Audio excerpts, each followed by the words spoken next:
오늘 스데반에 대해서 공부하고 다음 주면은 스데반이 끝나요. 구약 성전에서는 하나님을 만날 수 없고 짐승을 제물로 드리는 제사로는 죄 사함을 받을 수 없습니다. 그러니까 율법으로는 구원 얻을 수 없다는 것 때문에 유대인들은 벌써 혈압이 여기까지 올라가 있는 거지. 근데 이 두 가지, 성전이 구원과 관계없고 제사가 예수님을 예표하는 그림자일 뿐이라는 것 때문에 마침내 그들이 이를 갈고 스데반이 틀린 말을 한 게 아니기 때문에 더 분노하는 거예요. 그러니까 여러분, 사람이 어리석음이 극에 달하면 그게 문제인 거예요. 그냥 반대하는 거, 그냥 편드는 거. 여러분, 우리는 그런 사람이 아니에요. 그 말씀이 과연 진리인가 하여 그 뒤에 그걸 받아들이는 사람들이, 그러니까 두란노 사람들은 아주 신사적이라서 바울의 말을 한 번 더 듣겠다. 과연 그 말씀이 진리인가? 그래서 진리이기 때문에 받아들이는 것이 정말 중요한 일이죠. 무조건 편드는 건 아니에요. 주님은 그걸 원하지도 않으셨어요. 진리이거들랑 너희가 믿으라, 이거죠. 그러니까 자, 읽읍시다, 내용을. 유대 민족의 광야 40년은 오직 율법을 배우고 하나님께 제사 드리는 것이 생활의 전부였습니다. 그렇습니다. 2번. 성전에는 성소와 지성소가 있는데 지성소에는 오직 법궤만 있습니다. 법궤 안에는 십계명 돌판이 있고 앞에는 만나를 담은 항아리와 아론의 쌍난 지팡이가 놓여 있습니다. 바로 이 지성소가 하나님이 계신 곳으로 구름 기둥과 불 기둥이 지성소 위에서 올라갑니다. 그렇습니다. 하나님의 실존을 상징하는 게 바로 이 법궤이고 지성소입니다. 3번. 광야 생활이 끝나고 가나안 땅에 정착한 후 다윗과 솔로몬은 회막 대신 웅장하고 화려한 성전을 하나님의 허락과 설계도를 받아 완성합니다. 그래요. 이런 게 이제 다 그 스데반의 설교 중에 나오는 거를 내가 여러분이 쉽게 이해하도록 요약한 거예요. 그 다음에 4번. 유대인들은 제사장을 통해 제사를 드림으로 하나님을 만나기를 기대합니다. 유대인들은 율법과 성전을 하나님과 동질로 여겨 신성시합니다. 그 누구도 율법과 성전의 권위를 손상하도록 허락하지 않습니다. 그래요. 이미 설명을 잠깐 한 거예요. 그러니까 율법, 성전, 제사는 곧 하나님이다, 이렇게 동지로 하고 있어요. 어떤 것도 손 못 대요. 그래서 지금도 유대인들은 회당만 있고 성전을 없기 때문에 제사를 못 드리는 거예요. 왜? 성전은 그만큼 유일하게 세계에서 한 군데만 있어야 하고 거기서만 제사를 지내게 됐기 때문에 그만큼 신성시하는데, 사실 지금요 그 아랍인들이 성전이라고 만드는 그 금돔, 거기는 사실 성전이 있는 곳이 아니에요. 기온샘이 있는 그 바로 밑에 그 소위 말하는 그 다윗의 성이라고 하는 그쪽 밑에가 실제 성전이 있던 곳입니다. 그게 고고학적으로 발견이 됐어요. 왜냐하면 성전은요, 물이 없으면 성전이 존재할 수가 없어요. 왜냐하면 어마어마하게 제사를 지내기 때문에 피가 도랑처럼 흐르거든. 수천 마리를 잡기도 하기 때문에 그 수천 마리에서 나온 피가 다 쏟아져 나오는, 그게 어마어마한 그 피를 씻어낼 수 있는 물이 없으면 성전은 안 돼요. 지금 현재 있는 그곳은 물이 안 나오는 곳이에요. 겨우 물을 끌어올려서 살짝 손과 발을 씻고 들어가기 위해서 그 약간의 물이 있을 뿐이지 제사를 지낼 만한 엄청난 그런 물은 없어요. 원래 성전은 그 자리가 아니라 그 밑에 있었다는 것을 고고학적으로 알고, 거기다 그럼 성전을 지을까? 지금 유대인들이 그렇게 하고 있는데, 거기까지 가기는 그렇고 아마 7년 대환란 때나 어떻게 시도를 하거나 그렇겠지만 그것도 뭐 3년간 전쟁 나고 곧바로 적그리스도와 적이 되기 때문에 불가능할 거예요. 왜냐하면 하나님께서 예수님이 오셨는데 성전을 짓도록 허락하시겠습니까? 아니 짐승을 잡는 일을 허락하시겠냐고. 지금 하나님이 허락지 않으시기 때문에 할 수가 없는 거예요.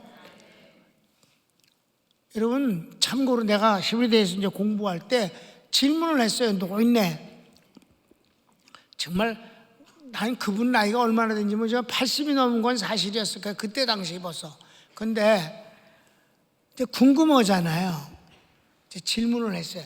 만일 지금 이 이스라엘 백성들이 하나님의 성전을 그 손에 쥐고, 이제 그때 당시에는 그 이제 도움이 하나님의 성전 자리라고 믿고 있을 때니까, 그래서 저 성전을 회복을 못하는, 첫 질문이 두 가지였어요. 성전을 회복하지 못하는 이유가 뭡니까? 아니 예루살렘이면 이스라엘의 수도나 마찬가지인데 예루살렘은 수도로 정하지도 못했어요. 그러니까 지금도 이스라엘은 저 해변가에 있는 도시가 수도예요. 그러니까 예루살렘이 수도도 안 됐어 아직. 근데 이제 그 질문을 왜 그토록 원하는 이 1878년 동안 세계를 헤매고 돌아다닌 디아스포라로 살면서 마침내 유엔에 의해서 합법적으로 이 나라를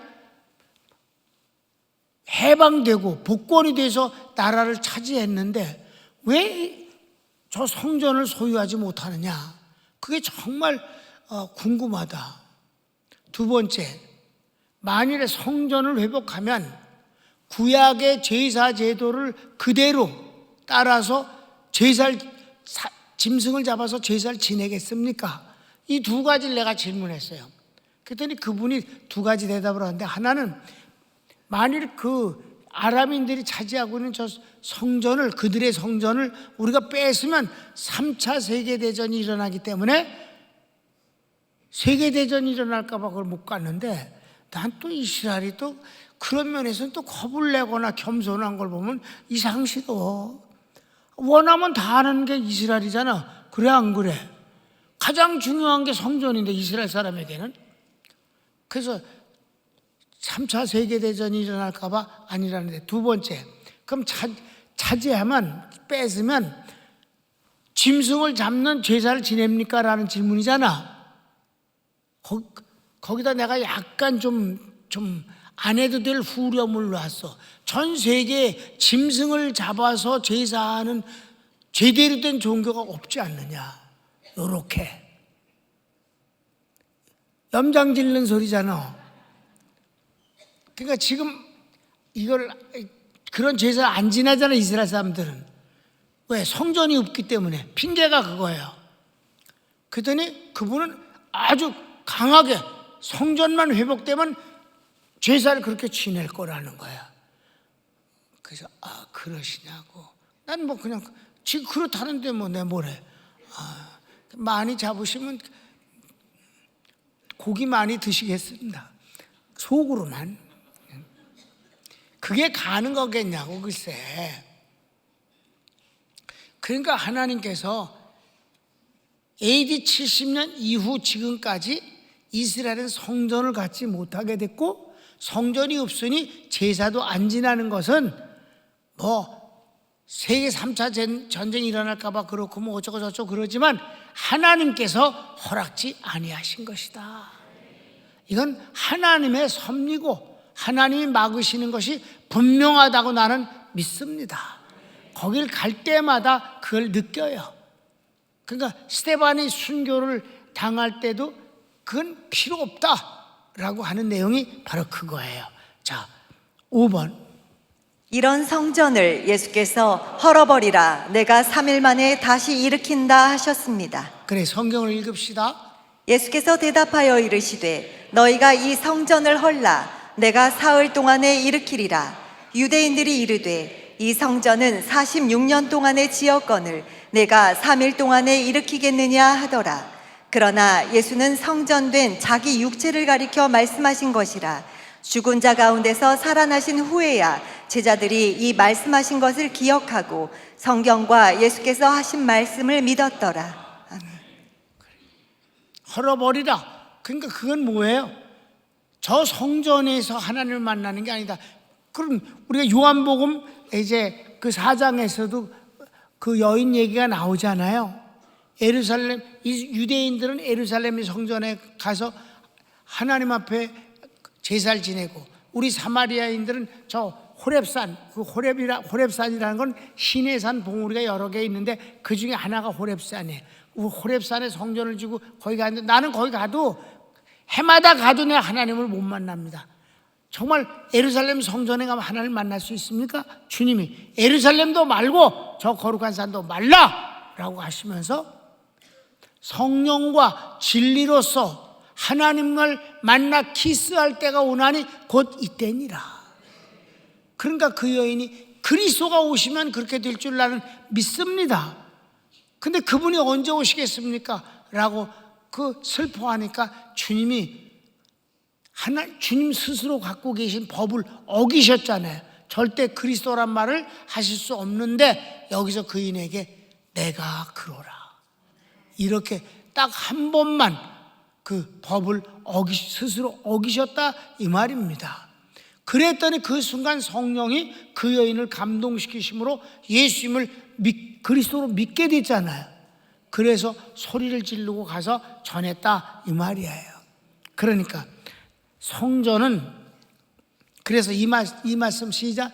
이 말씀 때문에 주님이 십자가에 죽으심에 유대인이 정한 세 가지 죄목 중 하나가 된 것입니다. 즉 성전 모독죄입니다. 주님이 유대인들이 십자가에 죽일 때는 나름대로 저들 나름대로 다 죄목이 있어야 되잖아. 죽여야 마땅하다는, 그것도 십자가에 죽여 마땅하다는 죄목이 있어야 되는 거란 말이야. 첫째는 신성모독죄, 하나님을 아버지라고 불렀다고. 유대인들은 절대 하나님을 아버지라 못 부릅니다. 여호와라고만 불러요. 그런데 나의 아버지, 그리고 제자들 보고 너희 아버지, 이게 하나님을 모독했다. 두 번째는 율법 모독죄. 율법을 주님이 막 뜯어 고쳐. 모세에게 너희는 이렇게 들었거니와 나는 너에게 이렇게 말하노라 하면서 막 율법을 강화시키고 이렇게 하시니까 지 맘대로 율법을 고치고 야단이냐. 근데 사실은 유대인들이 더 율법을 많이 고쳤어요. 더 어렵게 만들고 힘들게 만들었어요. 그리고 사람들을 꼼짝 못하게 쇠사슬로 묶듯이 만들었다 이 말입니다. 그러니까 나도 오해를 했던 것, 율법인 줄 알고 오해했던 게 뭐예요? 유대인들이 손 닦고 밥 먹는 거, 그 제자들이 손 닦지 않고 그냥 먹으니까 고발하잖아요. 그건 율법이 아니었어요. 그러니까 더 심하게 만들어서 사람들을 억제게 한 것은 사실 저들이면서 주님이 율법을 고쳤다고 해서 율법 모독죄. 그리고 오늘 나오는 바로 성전을 헐어버리라 내가 사울 외 지으리라 하신 성전 모독죄. 이 세 가지가 주님을 십자가에 죽이는 죄목이었어요. 6번. 주님이 말씀하시는 성전은 하나님을 만날 뿐 아니라 하나님과 사랑의 교제를 하는 곳입니다. 성전은 하나님을 만나고, 예배란 뭐예요? 키스한다는 뜻이에요. 하나님을 실감 있게 만나서 사랑을 한다는 뜻이에요. 그게 예배입니다. 그럼 이 성전은 건물만을 말하는 그 건물만, 유대인들이 성전은 없다고 말하는 그 성전을 말하는 것인가? 1번. 첫째, 성전은 예수님입니다. 예수님 자신이 성전이셔요. 성경을 읽읍시다. 그러나 예수는 성전된 자기 육체를 가리켜 말씀하신 것이라. 아멘. 또 주님 말씀하신 요한복음 14장에 보면 나는 길이요 진리요 생명이니 나로 말미암자 것은 아버지께 나갈 자가 없다. 하나님을 만나는 유일한 장소, 수단, 방법은 예수님입니다. 예수님을 통해서만 하나님께 나가는 거예요. 만인 제사장도 그렇습니다. 예수님을 통해서, 그래서 예수님의 이름으로 하나님께 기도하는 거예요. 그러면 하나님이 받아주시는 거예요. 예수님이 하나님을 만나는 근본적인 장소, 성전 자체이십니다. 두 번째는 둘째, 구원 얻은 성도가 성전입니다. 왜냐하면 성령님이 우리 안에 거하시기 때문에. 자, 성경을 읽읍시다. 너희는 너희가 하나님의 성전인 것과 하나님의 성령이 너희 안에 계시는 것을 알지 못하느냐. 지성소가 하나님이 계신 곳이기 때문에 지성소잖아요. 근데 여기서 너희는 하나님의 성전인 것과 그랬을 때 이 성전은 지성소라는 나오스라는 뜻입니다. 지성소, 너희가 하나님의 지성소인 것과 하나님의 성령이 너희 안에 거하시는 걸 알지 못하느냐. 그러니까 성령이 우리 안에, 하나님이 우리 안에 거하시니까 우리가 성전이다 이 말입니다.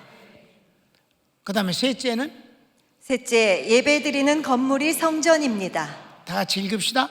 유대인의 유월절이 가까운지라 예수께서 예루살렘으로 올라가셨더니 성전 안에서 소와 양과 비둘기 파는 사람들과 돈 바꾸는 사람들이 앉아 있는 것을 보시고 노끈으로 채찍을 만드사 양이나 소를 다 성전에서 내쫓으시고 돈 바꾸는 사람들의 돈을 쏟으시며 상을 엎으시고 비둘기 파는 사람들에게 이르시되 이것을 여기서 가져가라. 내 아버지의 집으로 장사하는 집을 만들지 말라 하시니 제자들이 성경 말씀에 주의 전을 사모하는 열심히 나를 삼키리라 한 것을 기억하더라. 아멘. 그렇습니다. 여러분, 여기서 예수님이 헐어버리라 하는 것은 복음적인 면에서 잘못된 것을 지적하는 것이고 주님이 성전인 것을 말씀하시는 것이지만 또 하나님 앞에 예배를 드리는 건물을 하나님이 얼마나 사랑하시고 위하시는지 모릅니다. 여러분, 그러니까 예수님이 공생애를 시작하실 때 예루살렘에 첫 번째 들어가셨어요. 3년을 하셨잖아요. 3년을 하시는데 왜 3년인 줄 아냐면 주님이 유월절을 지킬 때마다 3번 올라가시는 것을 성경이 기록하기 때문에 주님이 3년 동안 공생을 하셨구나. 그런데 첫 번째 올라가시자마자 성전 청소를 한 게 이 요한복음 2장 얘기예요. 그런데 주님이 마지막 고난을 받으시기 위해서 성전에 또 올라가시잖아요. 그때 또 성전에 들어가서 근데 마치 첫 번째하고 똑같은 것을 베낀 것 같이 현상이에요. 똑같아. 그래서 장사하는 사람들 쫓아내고 그러시면서 맨 마지막에 마지막 그 성전 청소 땐 불구자들을 다 불러 모아 그들을 다 고쳐주셨습니다. 그게 주님의 마지막 치유 역사였습니다. 그러니까 주님이 얼마나 성전을 사모하는가 사랑하시는가 하는 것을 우리에게 증명한다고 그랬습니다. 아멘. 그러니까 이 마지막 3번째 성전은 예배를 드리는 이 건물도 성전이다 이 말입니다. 첫째 근본적인 성전은 예수님, 우리가 또한 성령을 주님을 모셨으니 성전이고 또 하나님 앞에 예배를 드리기 위해서는 공간이 필요한 거고 장소가 필요한 거예요. 수단이 필요해. 그 수단이 바로 이 건물이다 이 말입니다. 그래서 시작. 구약의 성전은 예수님의 예표요 그림자입니다. 사마리아 여인이 성전에서 하나님을 만날 수 없어 고민합니다. 예수님을 만나 주님이 그리스도이심을 믿게 되고 그리스도를 통해서 하나님을 만날 수 있음을 체험합니다. 아멘. 이건 아까 설명 다 했어. 응? 그러니까 우리가 다 아는 거니까 선수들은 안 읽어도 돼. 본문이 너무 길어. 8번 시작. 스데반도 성전의 약점을 말함으로 유대인의 분노를 일으킨 것입니다. 그래서 스데반이 성전과 제사는 그림자일 뿐이다. 실체는 예수님이다. 예수님이 하나님을 만나는 유일한 수단이고 예수님이 십자가에 죽으시고 부활하심이 바로 하나님이 우리를 위해서 대신 화목제물로 주신, 속죄제물과 화목제물로 주신 그의 담당하심이다. 그게 바로 대속과 구속이다. 이렇게 말을 하니까 스데반 얘기를 들으니까 전애들이 몇천 년 동안 해오고 지금도 하고 앞으로도 해야 될 이 율법과 성전 제사가 아무것도 아닌 것 같이 하니까 분노가 치밀었다 이 말입니다. 이해되셨죠? 그럼 성경을 이제 마지막 부분이니까 본문을 읽읍시다. 사도행전 7장 48에서 50절 시작. 그러나 지극히 높으신 이는 손으로 지은 곳에 계시지 아니하시나니 선지자가 말한 바 주께서 이르시되 하늘은 나의 보좌요 땅은 나의 발등상이니 너희가 나를 위하여 무슨 집을 짓겠으며 나의 안식할 처소가 어디냐? 이 모든 것이 다 내 손으로 지은 것이 아니냐 함과 같으니라. 이 말씀은 스데반이 자기 생각을 말한 게 아니라 구약 성경을 다 인용한 거예요. 구약에서 이미 이렇게 말씀하셨다. 마지막 9번. 율법 제사법에 의해 속죄제, 화목제를 드릴 때 제물은 짐승들입니다. 짐승의 피로는 죄를 없이 할 수 없습니다. 희생되는 짐승도 예수님의 십자가 희생의 그림자입니다. 예수님의 생명의 피만이 죄를 사할 수 있습니다. 자, 그래서 이건 내가 히브리서를 인용해서 설명을 더 했어요. 그러니까 스데반은 이렇게 자세한 얘기를 안 하지 않았어요. 7장 하나에서 다 하니 그러니까 내가 여기저기서 갔다가 스데반의 그 의지를 그리고 내용을 보완시켜 준 거예요. 시작. 이는 황소와 염소의 피가 능히 죄를 없이 하지 못함이라. 계속해서 그러므로 하늘에 있는 것들의 모형은 이런 것들로서 정결하게 할 필요가 있었으나 하늘에 있는 그것들은 이런 것들보다 더 좋은 제물로 할지니라. 그리스도께서는 장래 좋은 일의 대제사장으로 오사 손으로 짓지 아니한 것 곧 이 창조에 속하지 아니한 더 크고 온전한 장막으로 말미암아 염소와 송아지의 피로 하지 아니하고 오직 자기의 피로 영원한 속죄를 이루사 단번에 성소에 들어가셨느니라. 아멘. 히브리서가 주제가 뭐예요? 대제사장이신 예수 그리스도입니다. 그럼 대제사장 예수 그리스도께서 우리를 위해서 속죄제를 드리시고 화목제를 드리셨어요.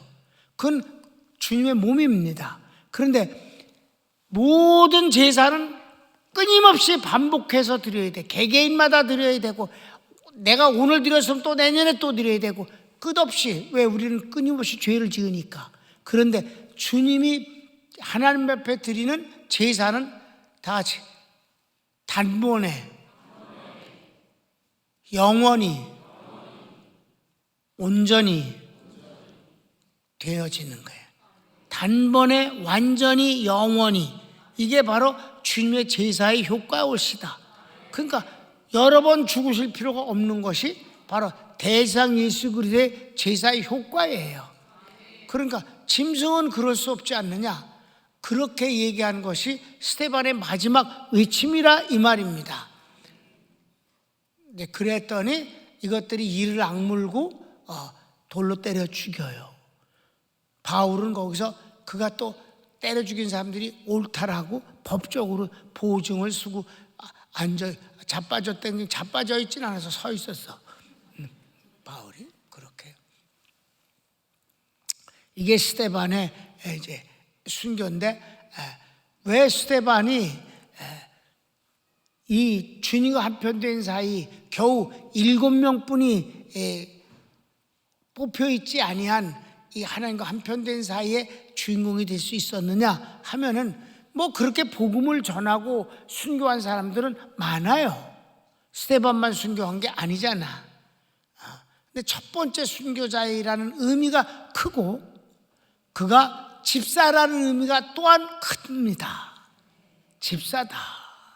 그러니까 직분이 꼭 목사라야만 되는 건 아니다. 그러니까 직분이 집사이면서 첫 번째 순교의 자리를 차지했다는 점도 중요하고, 그가 순교를 하는 것은 비타협적인 신앙 때문이며, 제일 중요한 게 뭐냐 다음 시간에 합니다. 예수님이 항상 하나님 보좌 우편에 앉아 계신 걸로 묘사돼요. 그런데 딱 한 번만 서 계십니다. 스데반이 순교를 당할 때 주님은 하나님 보좌 우편에 서서 스데반을 바라보고 계셨어요. 스데반이 자기 때문에, 자기를 위하여, 복음을 위하여 복음을 외치다가 돌에 맞아 순교하는 것을, 그 영혼을 받으실 준비를 하였다는 뜻이에요. 그런 면에서 주님과 한편된 사이에 합격이 되는 거예요. 중요한 거는 한편된 사이란 말은 일방적인 것이 아니에요. 하나님은 짝사랑을 하지 않으셔요. 그렇기 때문에 하나님이 그를 얼마나 사랑하셨는가를 객관적으로 증명한 것이 드러나야 한편된 사이의 합격자로 선정이 된다 이 말입니다. 그런 면에서 스데반은 정말 유일한 인물이 아니겠느냐. 그가 죽을 때, 그럼 주님이 성도들마다 죽을 때 맨날 앉았다 일었다 앉았다, 얼마나 많이 죽냐. 지금도 계속 죽지. 그럴 때마다 이제 일어섰다 앉았다 그러면 관절염 걸리시잖아.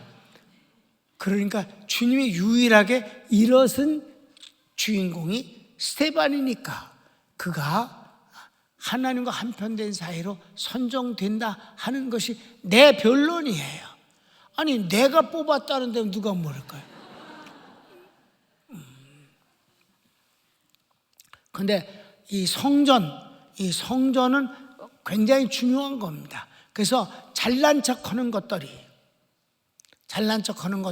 성전을 짓는데 뭐 헌금을 써서 낭비하고 화려하게 짓는다 어쩐다고 그러는 것은 그 있을 수 없는. 뭐 저도 교회를 지었으면서 성전 건축이 무슨 아주 낭비인 것처럼 사치인 것처럼 말하는 것. 옛날에 내가 승용차가 없을 때 전철을 타고 다니는데 옛날에 신문들을 다 봤어요. 전철을 타면 사람들이 신문을 사서 이렇게 차 안에서 신문을 봅니다. 오후 3시쯤 되면 석간이 나옵니다. 석간 중에서는 중앙일보가 제일 괜찮지. 그래서 중앙일보 사가지고 그 자리가 없어. 그러니까 서서 이렇게 기대갖고 중앙일보 이렇게 훑어보는데 박스 기사에 성전 건축의 그 사치와 낭비라는 것으로 어떤 목사가 글을 썼어. 박스 기사로 다. 굉장히 성전 건축을 부정적으로 묘사했어요. 그래서 나는 이제 대방역에서 내리니까 신대방역인가 거기서 내렸어. 그래갖고 곧바로 옛날엔 그 공중전화가 여기저기 많았어요. 공중전화를 걸었어. 극동방송에다. 내가 지금 이 말도 안 되는 소리를 짓거린 기사를 내가 보고 성전 건축의 복음적 의미를 방송하고 싶다. 그랬더니 극동방송에서는 나에 대해서 굉장히 좋게 여겼으니까 그럼 좋죠 뭐. 목사님 시간 얼마나 드릴까요? 그래서 얼마나 주시냐니까 최대한 1시간 드릴 수 있습니다. 그러니까 앞뒤 뭐 찬송가 있고 그러니까 한 55분 정도 할 수 있습니다. 오케이. 그래서 가서 했습니다. 성경. 그게 여러분 그게 나가고 그 뒤 옛날에는 이렇게 카세트 테이프라고 이렇게 그 테이프를 방송에서 주문해 갖고 팔았었어요. 극동방송 생기고 최고로 많이 팔린 게 바로 그 내용이었습니다. 조금 아까 다 했습니다. 성전이 주님이 성전이고 우리가 성전이고 예배를 드릴 곳이 성전이다. 그 뒤 그럼 하나님이 그동안 역사를 통해서 성전을 어떻게 지으셨는가? 이 세상의 건물 중에 평당 가격으로 제일 비싼 게 모세에게 명하신 광야에서 쓰였던 회막, 그 회막 성전이 제일 비쌉니다. 왜 비쌀까요? 벽이 전부 금으로 된 블럭이기 때문에 아카시아 나무를 금을 이렇게 두껍게 해서 쌌습니다. 그 금벽돌을 로다 지었기 때문에 평당 가격으로는 제일 비싸다 이 말이에요. 제일 화려한 건물은 어디냐? 다윗 성전, 솔로몬 성전이라고는 다윗 성전이 최고로 비싼 건물입니다. 인류 역사상 말입니다. 그게 돌 위에 돌 하나도 남기지 않으려고 전부 파괴됐습니다. 왜 그럴까요? 모두 금이기 때문에 로마인들이 전부 금을 전부 뜯어가느라고 정말 돌 위에 돌 하나도 남기지 않은 거 다 파괴시켰다 이 말이에요. 제일 비쌌던 건물이 그것이 성전입니다. 그걸 두 가지 다 누가 설계를 해 주셨을까요? 하나님이 모세에게, 하나님이 다윗에게 설계도를 그려주셨음을 믿으시기 바랍니다. 다윗이 그 성전을 위해서 드린 금만, 순수한 금만 얼마냐? 32,500톤입니다. 3,200톤. 3,200톤을, 금물 3,200톤을 들였어요, 여러분. 여러분, 25톤 트럭이 크지? 3,200톤을 실으려면 여기서 여의도까지 나래비 쓰겠다. 25톤 트럭으로. 다윗이 평생 전쟁에서 승리함으로 빼앗은 전리품, 금을 다 모아갖고 그 성전을 짓는 데 드린 것이에요. 믿습니까? 그걸 낭비라고 할 수 있습니까? 아닙니다. 여러분, 쓸데없는 것이 낭비입니다. 하나님을 사랑하는 사람이 들여서 한 것이에요. 그럼 첫 번째 성전의 재료는 어디서 했을까요? 하나님이 유대인들에게 너희가 나갈 때 그냥 빈손으로 가지 마라. 400년 동안 착취당했던 노동의 대가를 애굽인에게 요구하라. 그래서 400년간 밀린 임금을 떳떳하게 애굽인으로부터 받았는데 그네들이 막 두말않고 내줬다 이 말이에요. 빨리 떠나시기만 하라고. 그거 가지고 성전을 지었어요. 근데 너무 많이 가져와서 어떻게 했어요? 모세가 그만 가지고 도로 가져가라. 다윗이 드려진 금과 은이 하도 많은데 뭐라고 그랬어요? 이게 만일에 모자르면 솔로몬 네가 더하라. 근데 절대 모자르지 않았다 이 말이에요. 여러분, 하나님을 하나님답게 하는 것, 성전을 성전답게 하는 것이 그 본인에게 빚을 지고 막 억지로 막 그 욕심으로 화려하게 하려고 우월감으로 지는 것이 아니라 하나님을 사랑하고 성도를 사랑하고 그 예배를 소중히 여겨서 최소한의 건물을 짓는 것은 절대 낭비가 아니오시다. 손을 모으십시오.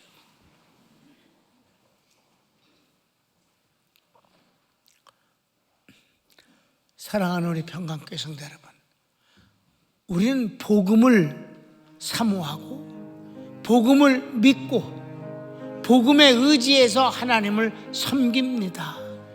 내 뜻대로가 아니고 인간적으로 해석해서도 아니고 하나님의 말씀을 근거로 해서 하나님을 섬깁니다. 다 같이 주여 한번 부르기도 합시다. 주여, 오 사랑하는 주님 감사합니다.